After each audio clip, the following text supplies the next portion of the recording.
or district specific. And your last point about the kids, the high-performing kids, there was a conversation about, do we allow kids to leave high school in 3 years, or to leave earlier? Or if they're not keeping up with the courses, do we provide special courses? Haven't been a lot of conversation more about that, but it's something that we can take a look at. Gifted kids also qualify in the number of dropouts, and we don't forget about that, because they were smart enough to stay in, but unchallenged. And I know a board member here has a particular concern with that population as opposed to another board member.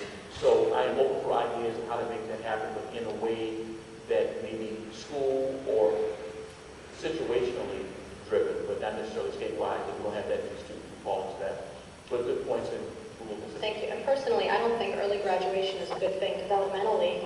Just because they're very bright doesn't mean that they're necessarily ready to graduate and go to college or work or whatever comes next for them. But when we're assessing those kids, assessing them based on the curriculum that they're working with, as opposed to something that they covered 2 years ago, that just may not be as fresh in their memory. I don't see the FCAT as a real test of critical thinking. I do see it as more of a, this is what you've covered in the curriculum, and now we're going to test you to see if you learned it. So, thank you. I'll project. I'm a president at Spanish River, so thank you for doing what you do.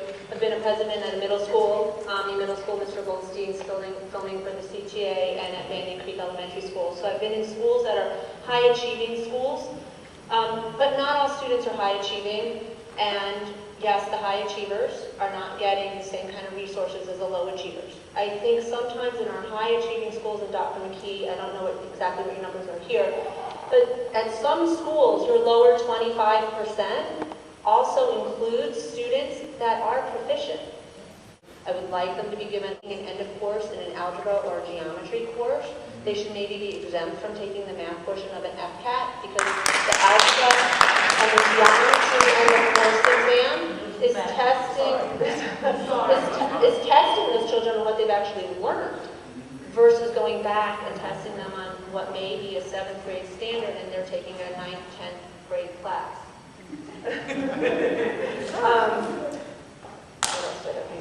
Question as to why we went for doing only FCAT and not doing an NRT, a national test, to all the students in Florida, where we can then really compare apples to apples, Florida children to Massachusetts children to Illinois children to California children, versus just giving an FCAT that's really not consistent. I liked when we gave the NRT, albeit it also ran into the same thing where the children were being tested on things from years before, but at least it was a test that we as parents could say, hey, our kids did X on the NRT, which means compared to California, New York, wherever. On the FCAT rights, I have a couple of points. On the FCAT rights, I don't have a problem with you guys making it a little bit more difficult with grammar and context and all that.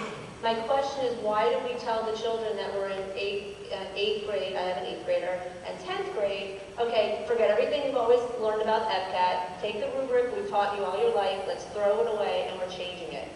It seems to me as a parent that it would have been maybe better, instead of having to, and I know it's too late because you had to drop, your threshold, to maybe set the threshold a little bit lower and said to the 3rd graders, you guys are going to use the new rubric, and started teaching it to them a little bit sooner, and then continue that rubric forward for the children, because I think it was quite confusing for 8th graders and 10th graders to have to kind of erase everything that they've learned.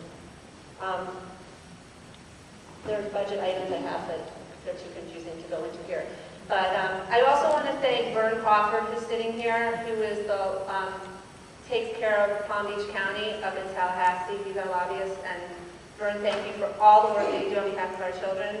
And the county council, PTA, and the work that you guys do. And as a PTA member, we do advocate for our children. You heard from Ian before. He's fantastic. We love him. But I do encourage people to join PTA. We are the advocates for your children, and we advocate for those children whose parents can't, and without PTA, there'd be too many children left behind. So.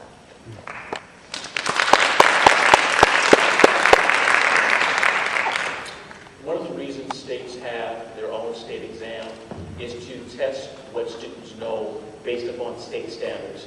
Having the national norm test, someone brought it up actually at another meeting, and talked to a couple of lawmakers. They said we moved away from it for a host of reasons. There were challenges in there, as well as what we have. When we get to Common Core standard, we'll be better able to do that, particularly in a couple of subjects. But there is an important fact that by having a state standard test that's linked to the standards in which you teach is important, even if I don't know how well that kid did in Massachusetts, Louisiana, or California. NAEP is the closest. The question is, what would happen to NAEP with Common Core? There was already a meeting on that. You mentioned, I think you also seconded the whole idea of giving the end-of-course exam data. Okay. And the point about, I think it was, the importance of PTA, we agree there. But the end of course, and then algebra or geometry versus having to then go back and take an FCAT. The child is in 7th grade taking algebra, Right, which or I think 8th grade taking you're going to address. Okay. I'll wait till I get that based on her fact. Thank you for coming. It's a very important time for me to be here. I was at one time the Palm Beach County Gifted Advocacy Chairperson. I've taught parent advocacy at no charge in my community. I created data as a non-statistician on what happens to the gifted child in the state of Florida, which then placed me on the State Gifted Advisory Committee, the first one that the state offered. I've been asked to speak before the legislature about acceleration. After 4 attempts bringing it to the Florida legislature, it did finally pass, but they added a part where failed end-of-course exams would result in money being lost from the school districts and returned back to the state. That was not, I don't see how that belongs in that legislation. Another comment that I have relates to when you said the song about teach your children well, then you said test them well. I'm all for testing well. That does not mean test them endlessly, ad nauseum, while they could be instead being instructed. I saw, and then you said test them well. Somebody did, I wrote it down. Okay. I did say that would have been linked later, but I would say that if I did, I would. Somebody did. Okay. So I came across a quote. This is not from me. This is from someone else whom I don't know. They said, when the purpose is to fatten a cow, you don't weigh it endlessly to reach that goal. You nourish it. You nurture it. And I would hope to hear you talk about fair test opinions on what should be happening in the testing situation in the state of Florida, rather than some of the conservative think tanks that were referenced. And last, I'm not here to say there should be high standards. That I don't think anybody's in here to say there should not be high standards. But I'm here to ask the question, how did it happen that a test was changed, the number of scores were changed, the cut scores were changed,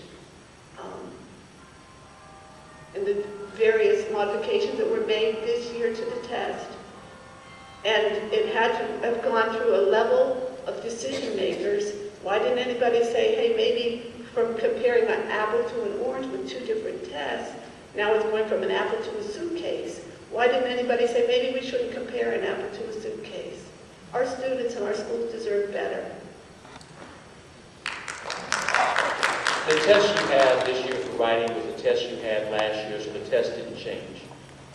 The score the student received a week ago didn't change. What changed was adding 2 people to review versus 1, which we had done before. There was legislative conversation about this last summer. There was a main board meeting where there was a decision to say if we're going to have 1 score, part of it driven by finances, then we have a decision. It was 3.5. Do we go to 4 or do we go to 3? Well, there wasn't a decision to go to 3. The decision was to go to 4. Between that period, we identified finances and said, in fact, we can train for another score. And the score added more rigor. That changed not the test, but what we expected to look at when we received the test. That wasn't changed in midstream. That was changed, that would have been the fall. Letter went out in July, conversation in October. So it was before the exam was given. Also remember that but Palm Beach County and other counties also had workshops 4 sessions to train teachers on what took place. State culpability, absolutely. There's also a local component. You mentioned fair tests. I've had a chance to look at some of their research. Things that Florida have done to try to address that is to deal with the lowest 25%. To also make sure that we have incentives in place for showing learning gains for those students who they've identified as being a challenge for some of those areas. Fair play, or fair scoring, I should say, that I've taken a look at, did not focus as much on third grade reading as with the Manhattan Institute. Yes, they're a conservative institute, but there's some good research coming out of conservative institutes, and there's also some good and bad research coming out of liberal institutes. Other states that have Republican governors and Democratic governors and legislatures are looking at the third grade retention policy in Florida because it's a good policy. All do not agree with the